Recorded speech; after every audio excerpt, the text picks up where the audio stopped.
Nanaginip ka ba ng limpak-limpak na ginto? Pangitain na ba ito na yayaman ka na? Alamin natin ang simbolismo ng ginto sa iyong panaginip. Ang ginto ay madalas iniuugnay natin sa kapangyarihan, kayamanan at simbolo ng katayuan ng isang tao. Kung kaya't kapag nanaginip tayo ng ginto, iniisip natin na tayo ay mabibiyayaan din ng mga ito. Gintong singsing. Ang kahulugan ng panaginip ng isang gintong singsing ay sumisimbolo ng isang regalo para sa isang bagay na matagal nang darating.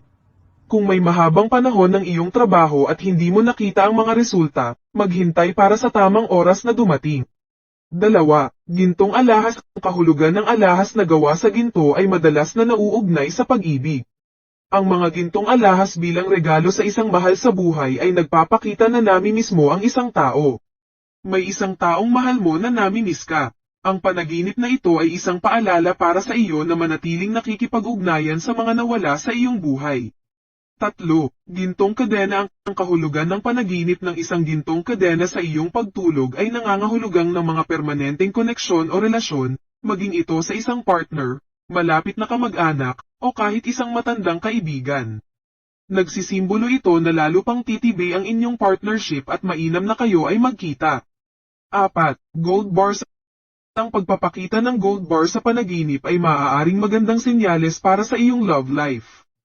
Kung tinatamasa mo ang kalayaan ng pagiging single, kailangan mong malaman na ang pagkakataon na magsimula ng seryosong relasyon ay nalalapit na. Kung mayroon ka na, ito ay magpapatibay sa iyong pagsasama. 5. Gintong barya. Ang kahulugan ng panaginip ng mga gintong barya ay karaniwang tanda ng tagumpay. Maaring pinansyal o baka sa trabaho, kaya oras na para palakihin ang iyong negosyo. Ang mga gintong barya sa panaginip ay kumakatawan sa mga benepisyo sa hinaharap. 6. Gintong ngipin. Ang kahulugan ng panaginip ng gintong ngipin ay nagpapakita ng magandang senyales sa iyong financial life.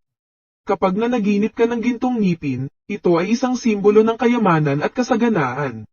Ngunit kailangan mong magkaroon ng katalinuhan upang pamahalaan ang gayong tagumpay dahil ito ay isang bagay na darating ng isang beses lamang sa iyong buhay. Kaya wag mong palalagpasin ang swerteng darating sa iyo. 7. Gintong lubad. Kahulugan ng isang lubad na gawa sa ginto ay maaaring nagpapahiwatig ng pagpapatawad. Ang isang gintong lubad sa iyong leeg ay nagpapahiwatig na may isang bagay na pumipigil sa iyong pag-asenso o pagiging masaya at malaya. Oras na para pag-isipang muli ang ginawa nila sa iyo at iwanan ito. Tandaan na hindi magandang magtanim ng sama ng loob sa kapwa mo. 8. Nakahanap ka ba ng ginto sa iyong panaginip? Ang panaginip na makakuha ka ng ginto ay sumisimbolo na ang isang bagong pagkakaibigan ay paparating na.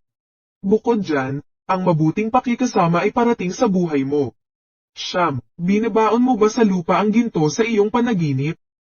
Ang pagbabaon ng ginto sa iyong mga panaginip ay isang senyales na may ilang mga lihim na nakabaon na malapit sa iyo.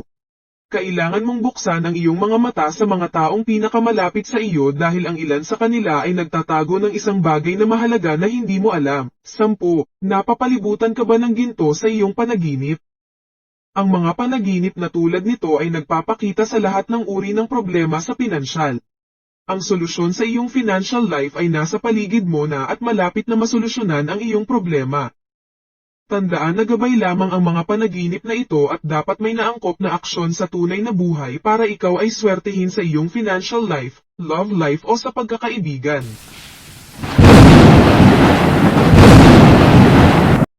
Paano nga ba malalaman kung ang lupang iyong kinatatayuan ay may gintong nakapaloob o maraming ginto ang nakatago sa ilalim nito?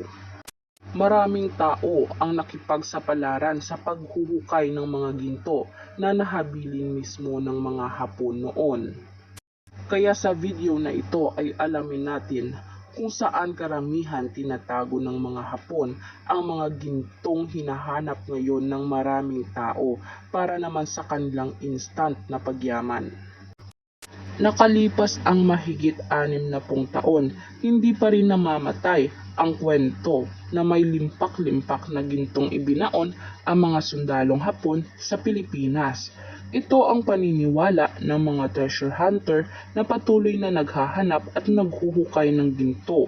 Ang ilan sa kanila, milyong piso at buhay na ang itinaya para sa sinasabing tagong yaman. Isang lugar sa Pilipinas na itinalagang maraming ginto ang nakabaon mismo sa lupa nila.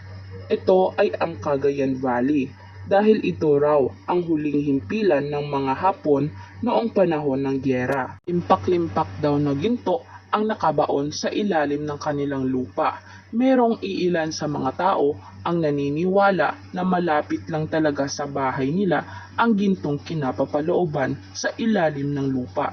Pero hindi nga matukoy kung saang banda iyon dahil malalim nga ang paghuhukay ng mga Hapon. Pero paano nga ba malalaman kung sa iyong tinatayuan ay may gintong nakalaan? Ito ay posibleng mangyari kapag ang sikat ng araw ay mismo nakatapat mismo doon sa lupa na iyong tinatayuan at sobrang mainit talaga at hindi mo na talaga kaya pa ang tumayo doon, ay malaki talaga ang positibo o ang posibilidad na may gintong nakapaloob mismo sa ilalim ng lupang iyon. Dahil kapag masyadong tirik ang araw, kumikinang ang ginto dahil nga nasisikatan ito ng araw. Kumbaga meron itong refleksyon. Mainit ang ginto lalong-lalo na kapag mainit din ang sikat ng araw. At ang pangalawa, kung meron ka ding detector, metallic detector. Ito ay isang detector na malalaman din ito kung may nakatagong ginto sa ilalim ng lupa. Kapag meron kang metallic detector, ay maaari mo itong itapat sa lupa kung saan sa tingin mo ay may gintong nakapaloob. Maaari mo itong pakinggan kung meron talaga itong tunog. Marami ang maaaring tumunog sa ilalim ng lupang iyon. Maaaring mga ginto o di kaya'y mga metallic na mga barya.